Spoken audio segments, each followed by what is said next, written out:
Man, we're rolling, man, and we're smoking. I'm with the legendary Al Harrington today. We're smoking some London cello. That's not the name of it, but that's the cross. London pound cake with limoncello. That shit is so fire. It's fire, right? That shit tastes amazing. The taste is a spoiled taste. It's for a spoiled palate. Man. Only a connoisseur would appreciate this. Someone else would be like, that's some fruity shit. This right here is something that an experienced smoker could enjoy. My G, let me tell you something. I'm putting in my application right now. I want to be on the R&D department. Man, you are definitely in the R&D department because you got the Mafia Lounge, like the illest private spot I've ever seen. Like, I walked in there, and I'm so proud of you, bro, and I'm fired up to be with you today. I walked in, and that purple color was shining on me, and that logo was talking to me, and people was in there enjoying themselves, and I was like, this is Mafia. No doubt, dog. That's how it is, man. We changing the culture, bro. You know what I'm saying? This is a lifestyle play. You know what I'm saying? And what we doing is we humanizing this shit. You know what I'm saying? We letting people know, like, normalizing. You know what I'm saying? You can blow and work out, hang out, hoop, whatever you want to do. Go to meetings. You know what I'm saying? Weed is just an amazing plant, and you know, we here to change the stigma behind it. It's a conversation starter. It's, people from all around the world could unite with it. Like, I bring this bag everywhere with me to start a conversation. You could be in a room with someone that has nothing in common with you at all, and you fire some shit up like this, and you definitely gonna be chopping game for sure, man. Like I say all the time, I'm friends with people that I never would have been friends with if it wasn't for cannabis, bro. Ever, bro. I've had a connector. I've had, and I'm not gonna say where, but I've had cops come into our shop and buy weed, bro. And it was really weird, man. Yeah. I ain't gonna lie, bro. Like, I'm gonna keep it 1,000. From the background that I come from, to have a cop come in and buy weed in uniform, that's for crazy. his wife. And his line was "Happy wife, happy life," right? Word. I'm like, damn. I'm like, this is crazy. Nah, this is wild. Now I know it's just a different time in the world. Nah, it is, man. It's here now, and now it's just up to us to just continue to spread the good news. So, you know, as a guy that, like, takes pride in my branding, you know, experience and like my knowledge of branding, I got to give you a lot of props, bro. Right.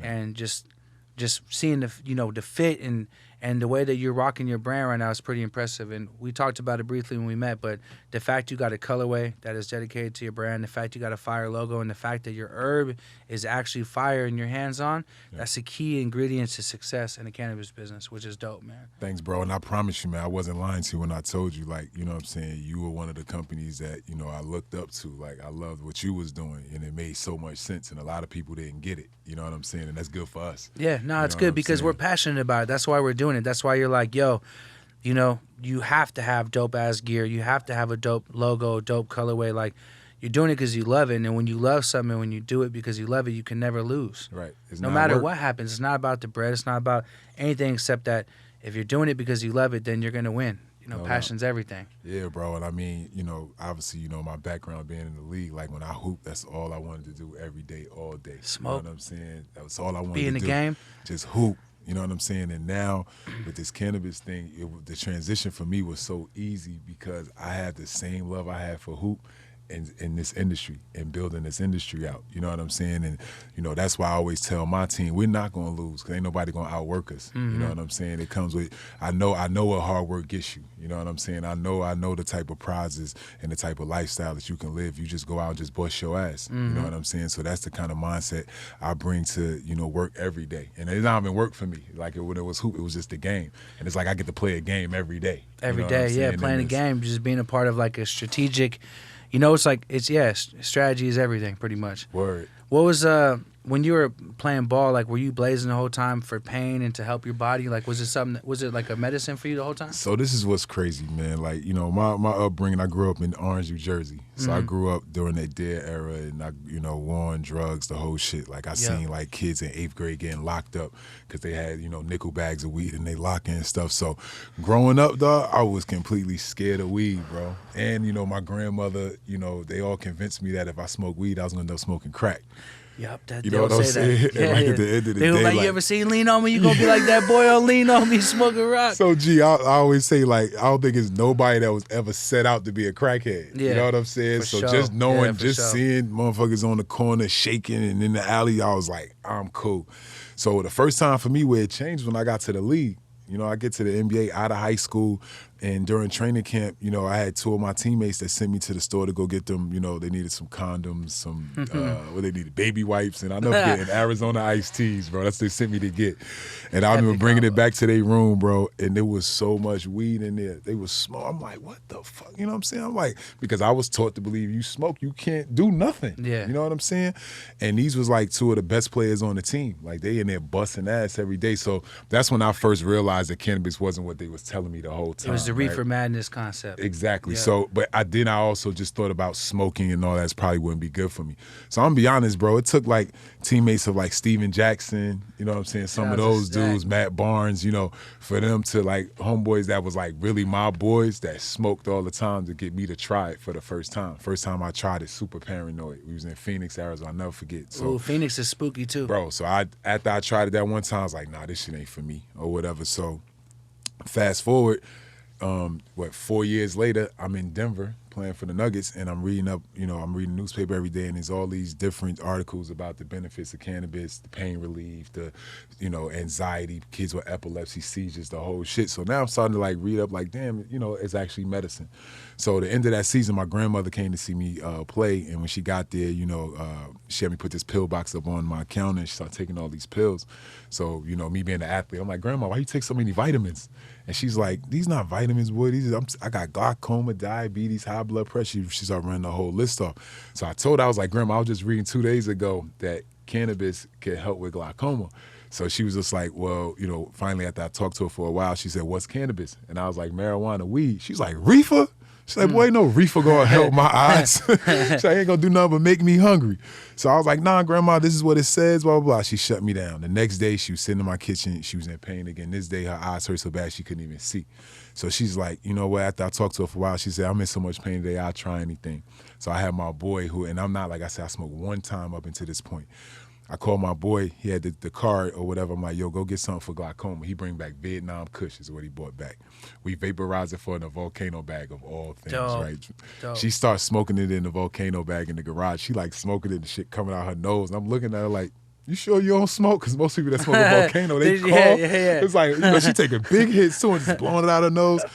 But, you know, I take her downstairs, man, and I'm like, just chill out for a minute. I go take a nap. So I remember how paranoid I was. So I for said, her, you were worried for her? No, but when I smoked for the first time, how paranoid I got. So I said, let me go check on her or whatever. So, bro, I promise you, I go downstairs to check on her, and I knock on the door, and her back was to the door, and she was looking down. And I was like, Grandma, you okay? And she turned around, she was crying tears. She's like, I'm healed. She said, you know, I haven't been able to read the words of my Bible in over 3 years. So she was downstairs reading her Bible, bro. And to answer your question, I know it's long-winded, but that's when I completely changed my thought process on cannabis. And then, like, the next year, I have a knee surgery where I get staph infection, lose like 40 pounds. I'm in the hospital, think I'm about to die type shit. And now my knee, I'm in so much pain all the time that I'm on the opioids and shit like that, but I'm not liking the way it makes me feel. You know what I'm saying? I wasn't feeling that shit. I couldn't eat. You know what I'm saying? It was just all, and I couldn't stay up. You know what I'm saying? I'm just like, I'm in the middle of a conversation, I'm passing out. So that's when, you know, I decided to try weed cannabis. You know what I'm saying? And bro, I promise you, I've had 4 surgeries since then. I need a knee replacement. I medicate all through cannabis, bro. You know what I'm saying? That's a dope thing, like, bro, like, how I got my start in the weed game was working at a dispensary, like a medical marijuana dispensary back in the early 2000s. And, you know, a lot of people talk shit about it was all a hoax. They were using it to sell weed. Look, 75% of the people coming in really, really needed it, whether it be AIDS patients, cancer, even when my mom was dying. And she was on all those cancer pills and all the pills she was on, like, and couldn't eat, was throwing up. Like, on her last days, the only thing that brought a smile was that herb. You know, through the volcano, even through the joint, just that weed will hella calm the body. So the fact you're knowledgeable about the medical benefits of it is important, because even though it's recreational now, I still want to preach it. It is a medicine. Right. It helps you clear your mind. It helps with your body. It helps with the pain. It's just the plant was put here for a reason. Whatever the reason the aliens put the plant here for, you know, our extraterrestrials up there, they did it for a reason. It's to heal. That's what I truly believe. Berner, I'm a firm believer of the same thing. You know what I'm saying? I feel like we're all patients. I hate the fact that they make it wreck and mad. Because we're all patients, you know what I'm saying? You just think about it like we all have a walk of life that, you know, is our own story, is our own journey. You know what I'm saying? We always talk about PTSD, right? We talk about PTSD and we only refer to like the Army veterans. But there's kids that we know that went through PTSD. You know why? Because they seen their mother get her ass whooped every day. They seen their partner get killed. They seen their partner get killed standing right next to him. You know what I'm saying? But the thing is, especially people from our community, we don't go to doctors already anyway. Nah, so we never get diagnosed with shit because we don't. You don't want someone telling you what your problem is. And exactly. There's a lot of issues that we have why we don't go to doctors. Like even at all the doctors I've been to in my life doing the MBA and everything, I still don't like going to the doctor. Yeah. You understand? It's just something that's about us, like that's in us. You think when you walk in, we're fucked or something's bad or wrong, right? This motherfucker don't really know me or care about me. It's a weird feeling. I feel you. I'm telling you, and we're all patients, and that's my thing. It's like we're just not diagnosed with it. People have anxiety that never get diagnosed with it. You know what I'm saying? So, you know, that kid that's and you know, obviously I do a lot of talking to like church leaders, the Black caucuses and different things like that, because like I said, I feel like one of the ways I got to use my voice is to humanize and normalize the plant. And when I tell them these stories, these are things that we think is obvious, but it's not obvious. You have to tell these people these stories. And I tell these people, you know, at the church level and stuff like that, I'm like, yeah, you're talking about, you know, Raheem who never get up and don't leave the couch, but what has he been through? No one's talked to him to find out why. You know what I'm saying? No one wants to sit on the couch and not do nothing. He's going through something. We probably better off that he actually is smoking the weed, because if he didn't have the weed, he might be like killing somebody. Yep. You understand what I'm saying? So I just think that us telling these stories is huge for what we're doing. You know what I'm saying? Especially being like yourself, like, bro, legendary ball player. I don't even know how many, I can't even count how many teams you played for. Yeah. And you have a strong, strong voice in this space. And so for you, being successful as you are, being as honest, and you could feel the good soul, the good spirit, I mean, you preaching it's big for everybody, really. It's next level. No doubt, man. We got to work together, man. That's why I like the opportunity to come on your show. I'm like, what? Hell yeah. This has to happen. You know what I'm saying? And you know, like you said, coming by the office, that's God. Then my man walked, see you, yo. It was crazy. You over. I walked out of town, and he's like, yo, Berner, come here. Hey, come here, bruh. And I'm like, damn, bro. You know, I'm kind of like not really with nobody. I'm like, damn, all right, just follow my gut. Like, I'm gonna come over there then. Like, you know, typically I'd be like, damn, who did I fuck over recently? Did I fuck with somebody's chick back in the day? Did I tell someone to suck me when we were on the phone call? And I was like, you know, but this guy is so genuine about come here. You know what I mean? Right. And when I walked up to him and just leaving Spain, there's social clubs in Spain where it's like real low key, no branding on the wall. Right. But when I walked up to him, I'm like, I bet you there's a building behind him that's got some magic in it. Yeah. I just felt the vibe.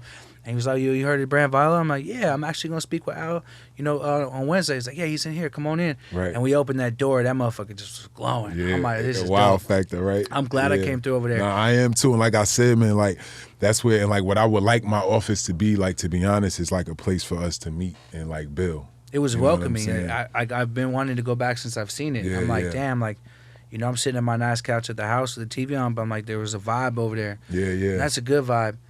Kind of walk me through, like, I'm curious, because, you know, us rappers always want to know what it's like to be a ball player, bro, to play ball. And I'll be completely honest with you, I'm not knowledgeable on sports that much. Right. I was too busy chasing ass and grass and cash as a youngin', you know what I mean, to learn the athlete life. But, you know, life as a ball player, is that shit mania or what, bro? It's dope, man. Like, fuck, man. You got to think, man, I'm a dirty kid from Jersey, bro. Like, dirty. You know what I'm saying? And to go from high school, never having a job, to, you know, in the league where, like... From high school to the league? To the league, Damn. Bro. Like, and it wasn't even like something... It wasn't like I was a kid and had hoop dreams either. Like, I didn't start hooping until I was a freshman in high school. You know what I'm saying? I got good in, like, 2 years, like, that fast, through hard work, like I'm talking about. But, that experience, though, I tell people all the time, it's like, it's not living in the real world, bro. Yeah. You know what I'm saying? It's really make-believe, it's Monopoly, it's all that rolled up in one. Like, is it like the movie Blue Chips at all? Bro, I guess for college players, I guess. I mean, I had an offer. You went from high school. So I was gonna get $500,000 to go to college or whatever, if I'd have signed or whatever. But obviously I went pro, and obviously it worked out. But yes, it is somewhat like Blue Chips. But the league, though, like, you can't explain it. Like, you have to just tell the stories, and then you just have to believe it. Like, it's that crazy. I went to a ball game one of the second basketball games I ever went to, I was blessed to go courtside with a partner of mine, and we're sitting there at the Warriors game, man, and that shit just tripped me out, bro. I was that close, and I remember the partner I went with, KD, slid by. I was like, "What up, Bern?" Then threw the ball to his homie and ran off. He's like, "Did he just say what up to you?" I'm like, "Yeah." He's like, "He knows you." He's like, "Bro, I've had these seats for years. No one's ever said what up to me." Right. I'm like, "Man, shit is love." Right, right. Just tripping out to see that you guys have to play ball in front of all these people, motherfuckers screaming and shouting. Like, it's hard enough to get on stage as a rap cat and look at these people, but typically when you get on stage, you're looking at it like, yo, this crowd is mine. At least the majority of them know who I am. They like the music. But you guys are playing sometimes in other areas where motherfuckers just booing and hooting and hollering and shit. Yo, I ain't gonna lie, like, you don't really hear that shit. Yeah, you don't, huh? Really you silence out, huh? Yeah, because you win the game and you working with others too. I think that helps. You know what I'm saying? So you got to be on point with your teammates. So you don't really have might time. set the tone too. Like, a motherfucker's hollering against you, you're like, oh, okay, watch what I'm about to do. I always, if you look at my numbers for my career, I play better on the road. I love the road. I love people talking shit. You know, you always looking for that one motivational factor. You know what I mean? Like, even my coaches, like, Don Nelson was one of the coaches that, while I was in it, I couldn't stand him, right? But at the end of the day, when I sit and think back on it, he always bring the best out of me because he kept me mad. Yeah. He was always on edge. Kept challenging you. Kept challenging me. And at the time, I didn't see it, but now I'm older, I realize what he was doing. It wasn't personal. He was figuring out a way to bring the best out of me. You know what I'm saying? So, with that being said, it's just, you just go out there, you do what you do. I mean, especially once you start, and once you get into years of it, it becomes now, like, it's the same thing like what you performing now. The way you felt the first time you stepped on stage to when you step on stage now is totally different. You kind of just... You like... The only time I ever blacked out on stage, I was with Wiz. He brought me out in London in front of like over 100,000 people at Wireless. Oh, shit. And I just went out there and I literally remember walking up the stage like, I don't remember doing my shit. That shit was wild because it was dope to be in London, and Wiz is such a great performer. That motherfucker is like rock star status, and he had that crowd going so crazy. He brought me out in the middle of his set, which was... I'm like, damn, we're in London. I just shot a video with YG too, and I was, it just in front of 100,000. That shit was many, but you're right. The shit is now came natural and it's dope. Yeah, it become part of it. You know what I'm saying? But it's funny, like, cause you think about it that way, and I think about it from the rapper point of view. Cause I'm like, when I go to these shows and watch y'all rock them bitches, I be like, damn, cause it's literally just people just sitting there waiting on y'all. I know. Like, you gotta, they feed off your energy. You know what I'm saying? Like, with hoop, it's not the same. Like, y'all shit is crazy, and then when they know your shit, and like, what is that feeling like? That feels good. It's like, it trips me out because my biggest fear before I go on stage, even now, is what if I forget my lyrics? Because I got gamed up by Be Real and by a couple other artists like Wiz I travel with. And, a lot of rap cats now, they rap over their lyrics. And they kind of train me and groom me to be like, bro, that's not how you perform. Like, if you're going to rock a real festival with a real crowd, you got to go over the instrumental. Right. And so I'm like, damn, I got 33 businesses and crazy lifestyle. And to try to remember, I got literally 33 albums. To try to remember the lyrics is my biggest hurdle.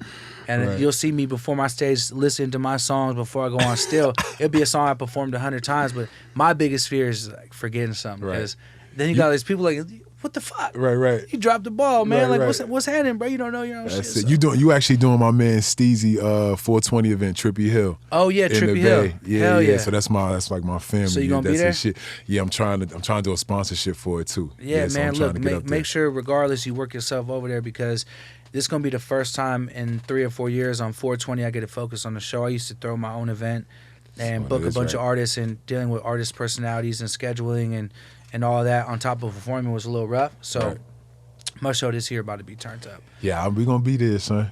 So I'll be standing on the side of the stage, but just catching that vibe. I can't wait to see that shit. There's gonna be major vibes in the air. It's gonna be going crazy. What was your favorite team out of all the teams you played for? Like, what's one that sticks with you as like, yo, that was, and it's gonna be hard to say because it was some legendary, teams and people you played with. Like, what's your favorite team you played for? So the team that is two answers. The team I had the most success was with Indiana, obviously going to the finals and all that, and that was fun. It was what it was. But when I was in the Bay, that Golden State 2 years, bro. I was hoping you were gonna say that. Yeah. Bro, that shit was amazing. It was like, I felt like we could murder somebody and get away with it in the Bay. Yes. Like, that's how much they fucked with us. The Bay Area's mafia. Dog. I felt like if you body somebody, they'll come pick them up and get them out the way. So they'll handle everything. They'll wipe your seat down and dog, everything. The love that we got in the Bay, bro. And not only that, the team that we had, like having Stack, Matt, BD, Monte. That's many. Bro, we were, and listen, when I say we did everything together, bro, every road trip. I mean, we have stories, like we want to do like a doc on the We Believe, so we trying to put that together. But we used to have like club fights, like during that season. This was obviously right before phones became whatever, but yeah, it wasn't like a million phones in there. Dog, bro, there's 3 times we had fights in the club as a team, fighting regular people in the club. Like, dog, we was so wild, but we was a band of brothers, dog. Like, it was that shit. I've never been on a team that you just came together and clicked like that, because we got traded there in January. So we only had from January to whatever, May. And that short span, like, we became so tight. And in that next season and all that, it was just amazing. So the Bay was definitely my favorite place. That's gotta feel good, too. A bunch of people that, you know, been blessed, because it's not easy to become a professional athlete. You know what I mean? Like, there's so many people trying to do that. So I can only imagine that, like, a highest stage of the career, enjoying life with your boys in the club, motherfucker mouth off, you with all your boys, like, huh? And Stack Jack's wife hit a girl in the head with a bottle of water. In the Bay, though. Hey, shout out to Stack Jack, bro. He's a G, bro. I've been meaning to catch up with him and blow some with him. I told him I got a bag. He was at the office all last 2 days or whatever. Yeah, I got something for him for sure. We gotta link and Matt up. Barnes is the coolest ever, man. Like, humble, cool, knowledgeable, good dude, good father. Right. You know what I mean? I just was texting him. He told me to tell you what up. Yeah, he's preaching this cannabis right now too. He's a good influencer for us as well. So it's dope to see, man.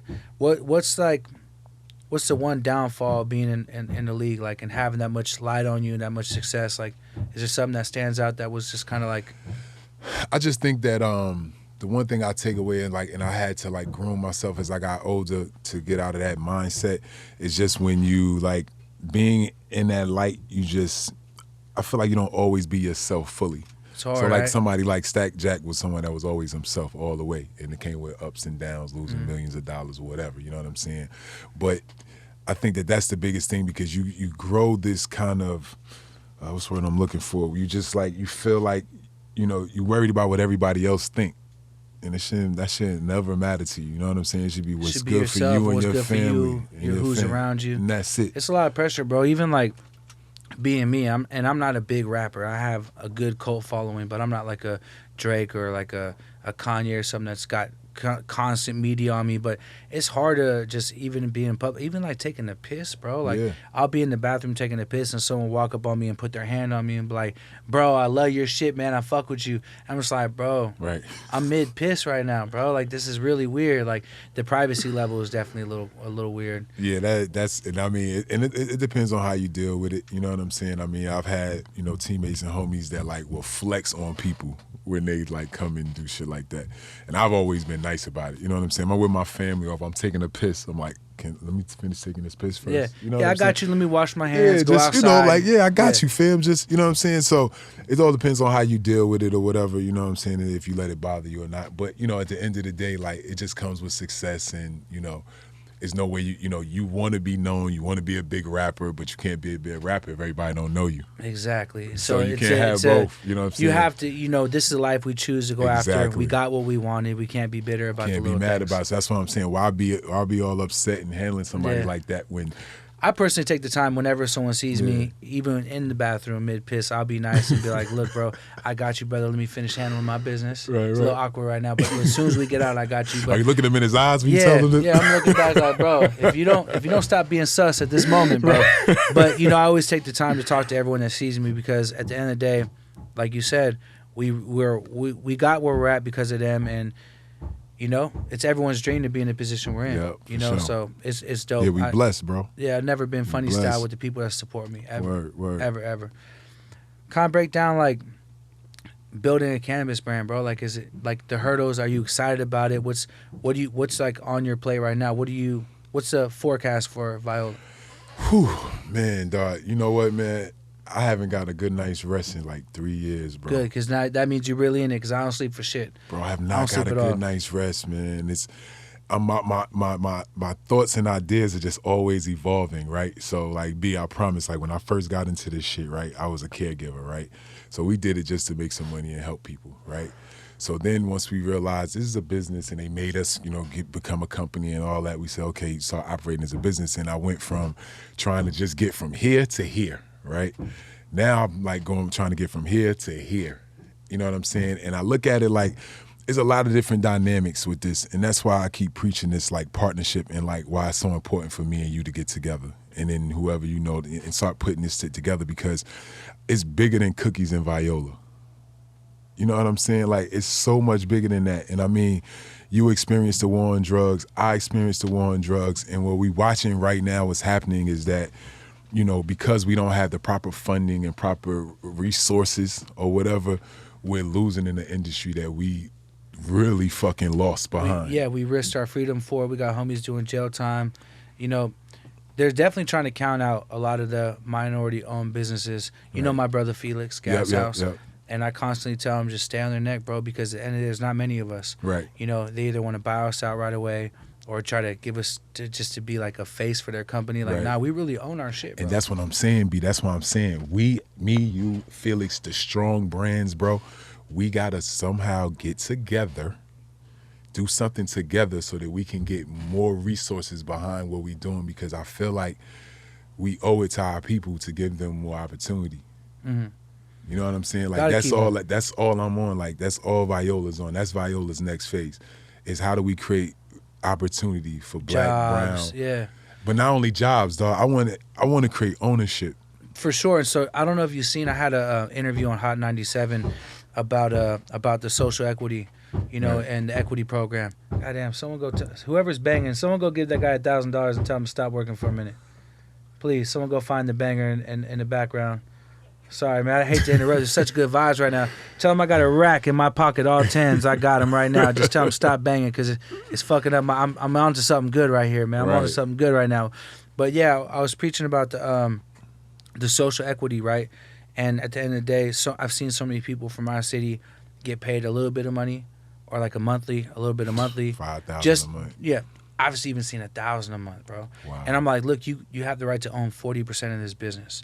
And when these clubs sell for $10 to $20 to $30 million, 40% of that is going to be so much more valuable for your family, for everyone around you, than just $1,000 a month. So if you're listening to the podcast and you have the opportunity to be a social equity applicant, take the time. I know money is tempting, but there's big longevity, Reach out to us. Yeah, we'll reach out to you. us. We got resources. We got resources and the right intentions too. We want to see everyone win.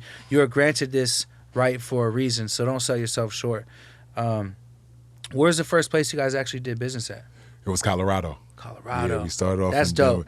Denver. And that's the most regulated market. And like I promise you, I have a super clean record there. No issues, no bad testing, nothing. You know what I'm saying? So that's why I was so confident in moving to other states because I had been working under something so highly regulated. Yeah, you got gamed up in the super Hell's Kitchen, like you did what you couldn't do, and when you get to a more relaxed market, you're kind of gamed up on like, yo, this is how it's going to be potentially if things change, if they do tighten up. Yep, and you could be ahead of the curve. You know what I'm saying? And I think that's even where we talk about with the social equity people, and why with the giving back thing is like helping them be successful. Like guaranteed success because we have the experience. You know what I'm saying? So, learning there obviously molded our company. So now we know, we're in Oregon, we're in Michigan, we're here in California. We're looking to acquire a license in Illinois and New Jersey next or whatever. Bring it back to the home. Yeah, I'm trying to get home. Yeah, I'm trying to get home and get the whole East Coast. But, like what you asked earlier, is just about, just trying to build a national brand. You know what I'm saying? That's like trusted. You know what you're gonna get every time. Like y'all, man. Like I know if I get a cookie pack, I know what it is. I ain't even got to talk about it. That's the dope thing about, like, we were talking about the store today, and when you come in cookie store, it's almost the vibe you get for someone that goes into Whole Foods. You look around and the concept is that that the things in here are healthy. They're that it's a better produce or product because it's in Whole Foods.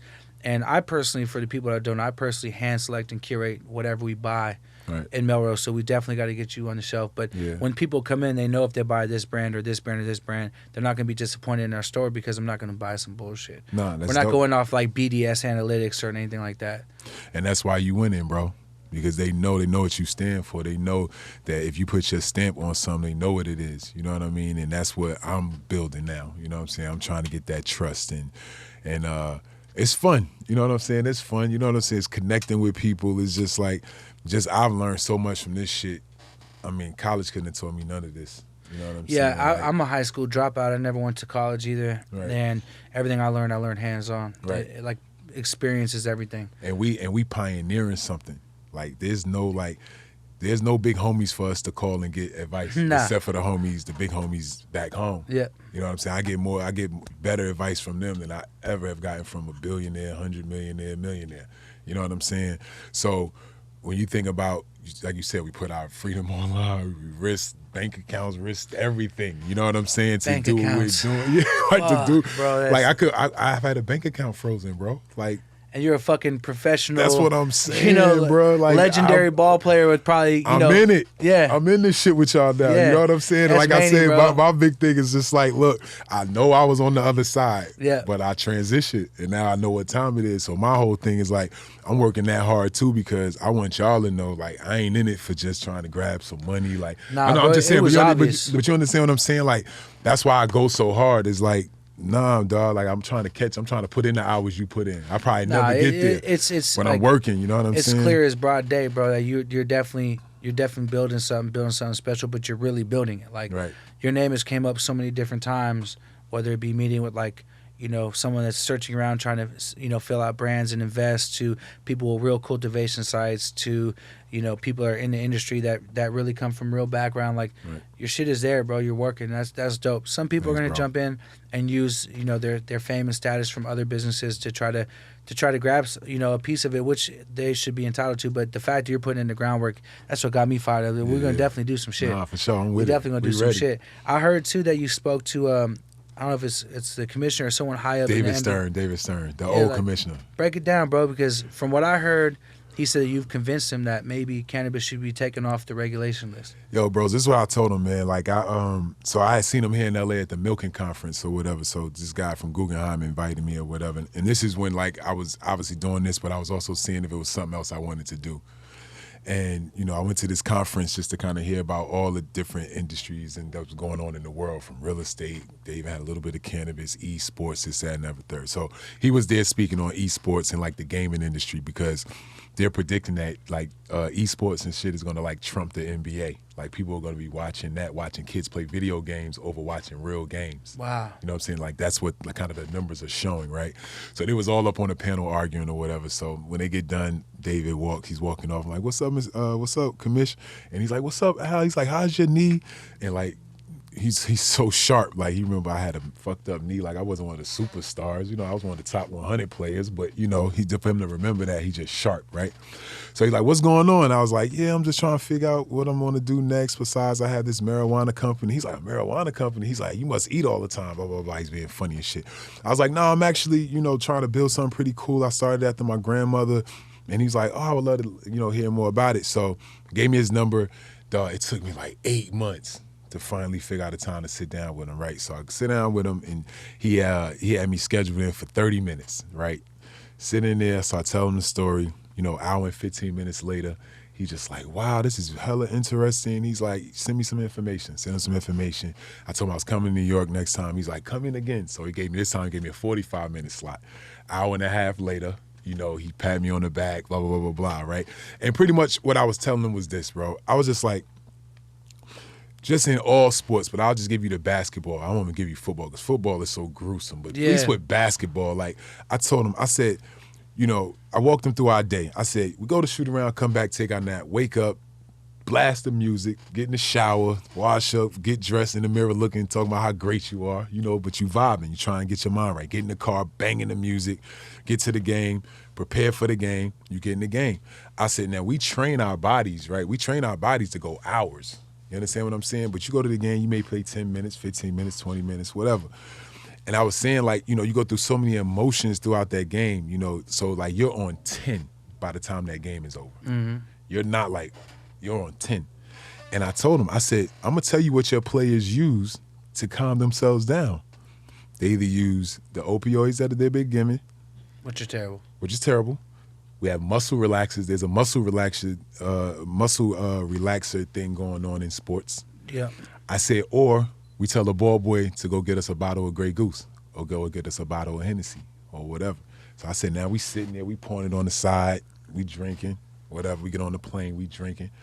I said, by the time we get to where we're going, we're so dehydrated. We've been, you know, our body is, we got nothing medicinal from drinking all that liquor or them opioids and all that during that time. You know what I'm saying? I said, but just imagine if you change the rules and you said when the game is over, instead of us giving out these pills or these guys drinking, what if we had dosages of cannabis where you give a player 100 milligrams of CBD and 10 THC or whatever. Now let him take that after the game, sit, chill, get on the bus. He good. He's vibing. Drinking his water. Yeah. Go good night's rest. Yeah. I asked him, I said, which player you rather play the next day? He said, I'd rather the player that used the cannabis. That's how I broke it down to him, bro. Which is real game. So, to all the ball players up and coming in the league right now, you owe Al war tax. I don't know if you ever seen Narcos, but Pablo wanted war tax. You know what I mean? And that's real because you put in the groundwork to open up the eyes. I mean, at the end of the day, there's nothing good about any big pharma pill. Right. That shit's fucked up. Nothing. That's just going to fuck your body up. We don't really know what it is. Right. Something that's natural, something that people are already using anyways, and people are getting in trouble for using. Right. Like players getting fined and, you know. Bro, we could eat 1,000 THC pills right now, bro. I'm waking up tomorrow. Yeah. Waking up. Yeah. I could take 5 of these fucking pills these opioids that are made in these labs, and I'm dead, bro. How is weed dangerous? It doesn't add up. It doesn't add up, bro. And it's just like it's time for people to stop being ignorant. But are they waking up, bro? I promise you, there's progress being made. They're realizing it. They're realizing that the players are medicating themselves anyway. And the level of play is as high as it's ever been. The skill level of the players in the league, NFL, and like they are through the roof. These motherfuckers jumping over buildings and they use cannabis. Mm-hmm. So what is this performance enhancing? Mm-hmm. Come on, yeah, right. You know what I'm saying? Like, and it's obviously not hurting anybody. Look at the level of play in the league. I smoke with some crazy athletes. I'm not gonna put them on blast. Yeah, we can't, but they know what it is. Yeah. Legendary athletes, and they smoke tougher than I do. Word. And they out there and they bust ass. Busting ass. Every motherfucking night. Consistent, too. You know what I'm saying? So the time is now. Like I said, I'm happy about it. I think that I'm actually going to New York today to talk to the NBA about some stuff. You know what I'm saying? Just continue to educate. Stay in here. That's life-changing shit right there. Word. Like, my main goal being a musician or being like starting a brand like Cookies or doing what I do is to try to outlive myself. So when I pass away, you know, that there's something here that represents my mission, my journey on the planet. Like, motherfuckers smoke cookies 30 years after I pass away.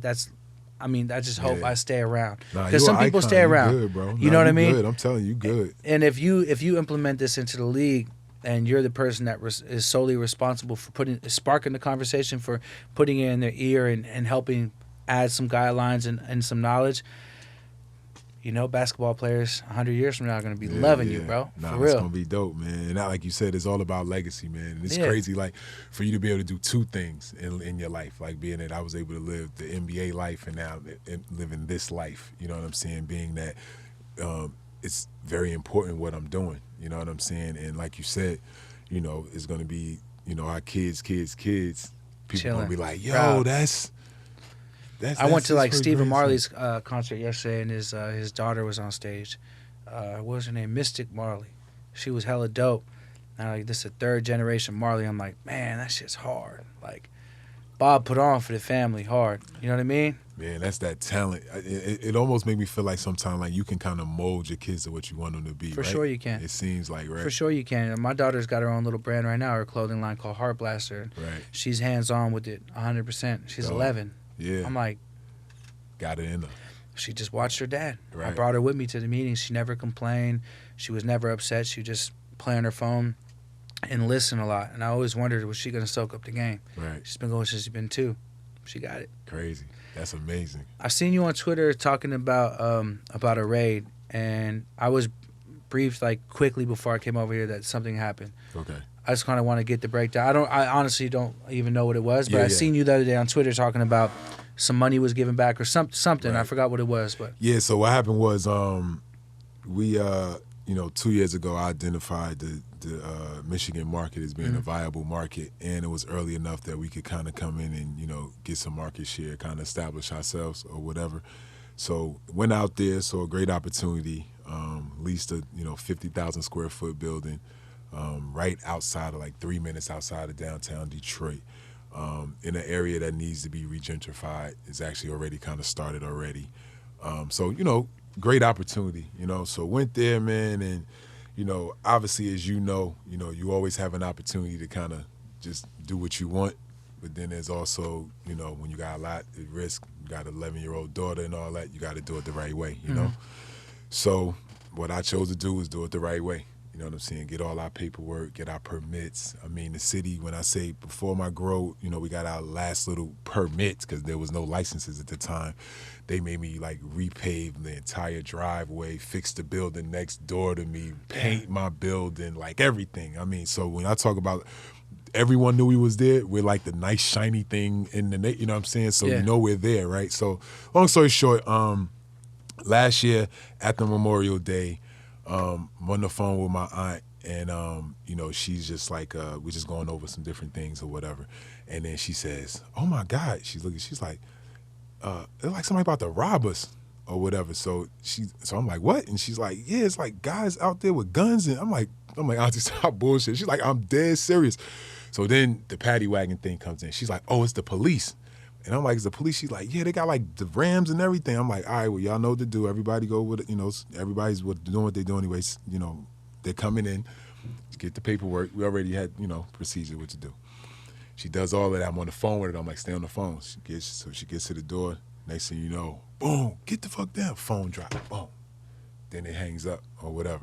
So now I'm just like, damn, what the fuck is going on? Were you in the city at the time? I'm here. I'm in L.A. Oh, shit. You know what I'm saying? So I'm like, what the fuck I'm in Calabasas. I'm like, so I called my partner. He called me. We talking. He like, "Oh, we good." The lawyer's going down there. It's all good. Long story short, everybody get locked up. They locked up for 72 hours. They don't know what to charge them with. They end up charging them with delivery and distribution charges of some bullshit. But at the end of the day, when you came into the warehouse, we had all the permits and everything on the wall in two places. When you came in the first door and the second door, we had a copy of those in the second door. So there was no reason for them to do what they did. But at the end of the day, you just think about it, it's Detroit. You already know Detroit's fucked up. The police out there make damn near minimum wage. So they're not even in position to even be good civil servants. They ain't even making no money to be risking it. They're just there on robot. Or they ganging up. You know what I'm saying? Because I just feel like at the end of the day, if it wasn't black people in that warehouse or whatever, number one, they might have been a little bit hesitant. But they came in there we was the most illegal we were just operating with nobody knowing we were there. Yeah, you were just doing anything. You just go to the city, everything is there. Yeah. Everything. So at the end of the day, I just feel like they was trying to jack us, which they did. You know what I'm saying? They was expecting $1 million in there, and they, like I always say, they kept 800, reported 200. You know what I'm saying? How they do it. That's what they was expecting. And why I always talk about it, and that's why I always put those little tweets out from time to time, is because what I realize is even with all the resources I have, I know how difficult it is for me to continue to move forward and succeed, from raising money, everything across the board. And if it's hard for me, it's impossible for everybody else. Picture the next man. Picture a Felix. If Felix was out there. Bro, like you said, if he's out, they froze the bank accounts. So what they do is they fuck you up so bad that you lose the building. Yep. You know what I'm saying? You can't get proper representation. Thank God I was me, bro. That I could get 7 attorneys and do what the fuck I had to do to get us out of that situation. Because we had no business. They should never put us in that situation anyway. You went through all the proper steps. Dog, over $200,000 worth of paperwork that we had on them walls to do that. You know what I'm saying? So, and it wasn't even, and it literally was our first harvest. We haven't harvested. It was the first harvest. It was how convenient for them, huh? Oh my goodness. It was but you know, but I speak to it because of, like I was saying, just like I want to be the voice for the people that don't have a voice, because there has to be more accountability and responsibilities on local jurisdiction. Because if we go through all this shit, people are putting their lives, like people are in fucked up spots working at McDonald's, and they just so happen they was able to save 15,000 somehow, and then this man was able to save 10, and they all put it together to start something that they know is life-changing. This is generational wealth. Generational wealth. You know what I'm saying? And for the police to come in and do that and, oh, it's my bad, and just completely wipe somebody out, that's bullshit. So that's why I speak to it. It's crazy. You hit it on the dot, too, because, like, someone that's, like, doing everything and that's all in, bruh, like, not being in business for a month or two or not getting that harvest off, that building is gone. All the licensing you paid for is gone. That's kind of like... You look at some of the bigger companies, and I'm not knocking them because we do work with them, but they have so much money in the bank from real estate or from banking, you know, or whatever it is that they came from prior, that they can last. Okay, they freeze their weed bank account, no problem. We got 80 million in this other account. Right. I feel like the whole it's weird, bro. It's like it's crazy ass. I mean, it's crazy ass shit. I deal with it every day. My bank account's fucked up right now too, and a bank I didn't even put cannabis money in. It's for my clothing. I'm selling cotton. Right. Like, motherfucker, I damn near feel like doing a lawsuit right now. Like, dude, there's nothing different between what I'm selling and every other clothing company in the world is selling. Right. The only difference is attached to a business that represents something that's changing. Like, you know, the end of something that's been prohibited. Right. And so what? You're not gonna let me bank my clothing money? Like, Crazy. what the fuck? Bullshit. It's got me fucked up. Yeah, I know. I'm like, man, y'all got me fucked up. Like, we gotta eat, we gotta live, man. Yeah. I got kids, I got responsibilities. The house note, I pay the house with the clothing money. Like, bro, you trying to fuck my shit up? You know that interest rate I got's not sweet. Right, and it ain't stopping. And the bank is not understanding. The bank is not. You can't go to the bank and say, "Yo, so they messing with my money. I'm gonna be." Nah, they not having that. Like, man, this house is ours now. Thank you, Berner. See you later. Yeah, and we love the cookies. Yeah, my son smokes it all the time, but you're fucking homeless. Word. That's fuced up. But it just got to be more accountability, man, and people are. We know people personally that they put everything on the line for this. You know what I'm saying? And we just got to be more protected, especially. I mean, there's tax revenue implications for the cities. Like, it's so many places that they're winning. Mm-hmm. Like, don't fuck with us down here, man. If you do, man, like, and make it right. You know what I'm saying? So. We'll see, man. We still haven't even got the product back. You still haven't got it back yet? Still haven't gotten it back, and they presented us with some boxes that it was too much other stuff in there for that to be the only thing that you're giving us back. So, yeah. Like I said, it was a jack move, man, and I don't want to cause no problems going to Detroit. Like, I understand the police; they're necessary. You know what I'm saying? I even said when we won the case or whatever, when we was walking out. I said towards their way, because they was all huddled up. I was like, y'all have been better off knocking on the door asking for a job than what y'all pulled, because y'all got nothing. You know what I'm saying? Nothing, but you just ruined some good shit because we're creating jobs, bro. Like, where we are, bro, like in that building will create at least anywhere from 40 to 80 jobs. In a neighborhood, I promise you, if you look from over my building, some train tracks and a little field, there's abandoned buildings or homes. People live in them, though. You understand what I'm saying? Like, I'm coming there trying to uplift them out of that. You know what I'm saying? Like, y'all got to respect that. You know what I'm saying? Like, respect that. We're not trying to hurt nobody, bro. Nah, we're doing it the right way, too. And the fact that we're actually bringing, like, community into it, too. Right. Like, you should be giving love for that. Like, we're not out here doing it the weirdo way. We're doing it the right way. And it's going to take some people like us to step, because I'm coming into to Detroit as well. Right. And so now I'm knowledgeable about how it can go down for the Jack move. Bro. And I got you. Any advice you need, I'm here. Like, that's what I'm saying. We got to start using each other as resources, because the more cookies blow up, it's more opportunity for us. Cookies cannot supply the world. It's impossible. Nope. It's gonna have to be 40,000 brands that are strong that we all eat. So if you get hundreds of millions and I get tens of millions, who gives a fuck? Let's just work together and be successful. You're gonna get hundreds of millions, because I'll tell you. I'm just saying, just in general, but you know what I mean. But the thing is, like, when you're this hands on with something, bro, we talked about earlier. There's no way you could fail. There's no way. And shit, now we linked up, so it's a wrap. Yeah, I got some already maniacs. I've been trying to link with you for a minute, and it's the same thing. People been like, you got to sit with Berner, you got to get with Berner, and it just everything happens when it's supposed to happen. So this is like the perfect time, because I'm more set up now. I'm more set up now than I was when I wanted to meet you. Yeah, I'm sure you better along than that too. Because even your building, when I went to your building, that shit wasn't painted all blue and cookied out. That shit was like y'all was just getting that shit going. You know what I'm saying? So everything happens for a reason, but we here now, like you said. We here. It's big. I got a couple ideas for us. We should definitely try to do a hemp shoe, like a shoe made out of hemp. Right. And we'll have, have the edition with the blue strings, the edition with the purple strings, and just go crazy with that. I've been trying to do that for a while. That's hard. I believe you probably have more contacts in that game than I do. Call my man Steph Marbury. Man, please, that's what I'm talking about. Talk that shit, man. We got to get that cracking because that would be fire, bro. And I remember back in the day, Nike had some hemp dunks that came out. Right. And I bought them, and that shit they were so dope. Were they? Yeah. It was like a brown hemp, but it had blue strings already. Right. And I wish I lost them somewhere, but I was like, damn, there was the cookie shoe back in the days. Right. Before cookie was even cookie. I had it.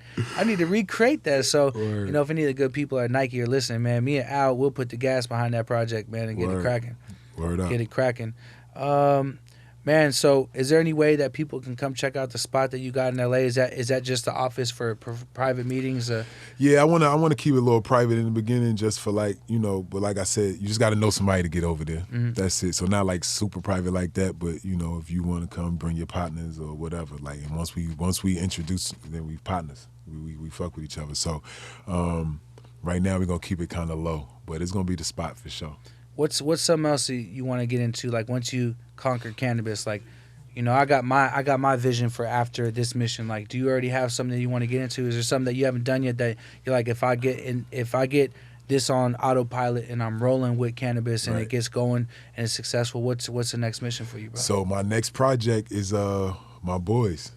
I got a 3-year-old and a 1-year-old. Best answer ever. And I got to get them to the league, bro. So like I said, that whole thing of you can create what you can build them. I'm going to try to build them. Both of them, they vegan already. They never had meat. Wow. Are you vegan? I'm not vegan. Damn. But I'm training them vegan. That's hard. I'm making monsters. Nah, that's people preach to me about being vegan all the time. I'm like, it's too late. Like, I can start, but this big body's been full of all kind of bullshit, man. It's too late, bro. They already got me with all this shit I've been eating, man. The fruit, corn syrup, and all the bullshit, whatever that shit's called. I'm playing. They got me, bro. They got me, but... Nah, my boys, they CBD. Yeah, hard. They take CBD every day. That's hard. Alkaline water, that's all they drink. I got 2 girls, too, so the girls, whatever, but, the girls are girls. They play soccer and horseback riding. That's how I live in Calabar, horseback riding, black girls. But my boys, like that's that's next. Like I want to get this shit going, or because I want to own. Yeah. Like I ain't really in it to sell it. Yeah. You know what I'm saying? So I know most flip. Let's get this and put this together and take it to Canada, and I ain't in it for that. Yeah. I'm trying to build. So I want my kids eating off this because we are first. Like why not? Why can't we be Anheuser-Busch? Yep. You know what I'm saying? So that's that mindset, but. I just want to hang out with my boys, give them that time, and invest in real estate, more real estate. Like real estate, that's the way I need to to learn the real estate. So I just want to invest in real estate and just hang out with my boys. I want to do units because I want to have that money coming in. Yeah, like apartment units, like a complex or something. Yep. 30 buildings in there, 30 little spots in that spot. Yeah, that's dope. Yeah, that's my goal. Bro. I'm looking to have a little burn soon too, man. I need a son bad. I need a son bad. They the best, dog. Yeah. They the best. My 3-year-old broke his foot twice. He's just wild. He's ready. So wild. But he's still jumping off shit with a cast. And then my littlest, the 1-year-old, he I don't know. Like I think he the one because he just he's done everything faster than every kid. And that usually happens with the last kid anyway. But I tell him right now, if he came in here we say what up to Berner, he'd be like, what up? And give you a fist pound. I'm like, put your hands up and then put it and come over and swing on it. No, he's 16 months, bro, and he with it. That's my hard. Little man, bro. So yeah, I can't wait to really be able to. Because right now I travel so much, dog. I'm never home. I travel more than the league, and it's tough because got a wife and she's a rock star. Running around with 4 kids, taking them whatever. And I wish I could be there more, but she understands that we building something. But but I think you gotta be around. So I tell my daughter too, it's important the way I switch my schedule up is for now on when she has a spring break, when she has any kind of vacation, it's time off. Right. Because I've been raising her, and that's my biggest passion is being a dad. Right. So I'm definitely trying to have a tribe. And I told my wife and I told my daughter, look, what I'm working for it'll be clear later, but just trust I'm here with y'all. And the best time I have is chilling at the house. Yeah, it is, right? It's the best vibe I get because if you're in this weed business and you're really in the weed business, then you said it earlier, you just can't sleep, bro. Right. I can't sleep. Yeah, it's always This shit's something. fucked up. Especially being a minority in the weed business, bro. They're making it hard. Because it's about surviving. Yeah. I tell people all the time, like, you know, like, we show success because we're successful. We're successful as companies, but, like, we're not really making no money. Yeah. We're not making no money yet. I'm not putting no money in my pocket for It's the weed not. business yet. We not making no money. People can't. think we're not. It's not set up to Can't make do it. money. It's about surviving. It's so about that's staying what on keep board, us up at night. expansion. Yeah, nah, bro. People hit me like, "You're a billionaire." I'm like, bro, if I was, you would know. I wouldn't be grinding this I hard. Probably. I would be a lot fatter, and I'd be on an island somewhere chilling like Dead a ass. motherfucker. But you see me in blue water everywhere Word. with more kids and a long beard and thin dreads. That's how you gonna know I'm on, bro. I'm not gonna care anymore. So until then, stop asking. Right. Now Yeah, they don't man. know, man. It's about surviving, and you know, it is what it is. But you feel the same pain because we deal with this shit every day. We're minorities in a space where it was never set up for us to be in it anyway. And now we here, we making noise, they paying attention, and we got to keep that shit going. We got to keep this head start that we got. You know what I mean? And it's very stressful. I'm having fun though. I don't sleep, but it's fun. It's fun because we're pioneering something, bro. We're the Yeah, first it's to do fun. it, and just think about, like you said, Anheuser-Busch or Jack Daniel. Those guys must have been mafia to Word. stay around. They was. Like in the Prohibition days, there's only a few alcohol companies that stayed around. I bet your motherfuckers were some beasts. Had So to that's the be. way I look at it. If Cookie stay around, if Viola stay around, then they gonna know we push a hard line. Where's up? For the people listening right now that aren't familiar, where could they find the brand like right now as we speak? So we're in California, Oregon, and Colorado. Michigan our first retail will be up in 30 days.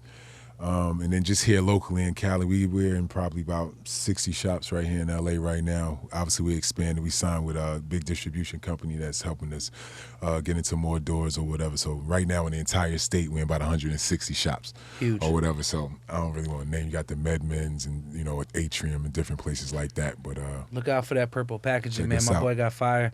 We got collabs on the way. Yes, We sir. got building to do. We gonna get a hemp shoe done. I guarantee that's gonna come soon. We speak things into existence. Hell yeah. Al, I appreciate you coming through today. Thanks for having I'm me. gonna give you a little gift pack when we step out of here. We're gonna smoke one more. Now we Yes, gotta blow sir. some cheetah piss Yeah. off the camera so we could talk some real shit. Yes, sir. And yeah, man, I appreciate you taking the time today, my Appreciate brother. it. Yes, sir. Yes, sir. Right on. If you like what you're hearing, man, make sure you subscribe to the channel.